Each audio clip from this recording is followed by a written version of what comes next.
Orang nggak ada yang dengan sengaja nanam alang-alang, tapi yang udah orang nanam rumput, alang-alang ikut numbuh.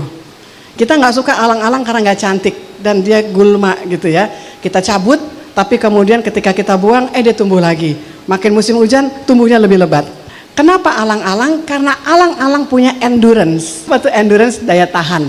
Hari ini konteks Indonesia harus punya spirit alang-alang. Jadilah seperti alang-alang. Ketika kita mentok di satu sisi, ada jalan yang melipir. Mentok lagi di sini, kita melipir lagi yang lain. Karena hidup itu punya yang namanya zigzag teori. Di UII diajarin juga nggak?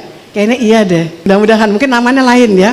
Kalau zaman Rasulullah Muhammad ketika berjuang menyampaikan kalam Allah, itu kan melalui zigzag teori. Nggak bisa ke sini, lari ke sini, ya kan, sampai di Taif ditimpukin, ya kan, ke sini sampai akhirnya sampailah di Madinah. Sampai di Madinah mengumpulkan segala kapital dan logistik sampai akhirnya di Baitul Mal yang bertambah bertumbuh, kemudian membenchmark gitu ya, benchmarking yang ada di Makkah. Kemudian dibobot dengan analisis SWOT gitu ya, internal eksternal, sampai akhirnya diputuskan ini saatnya untuk kembali ke Mekah.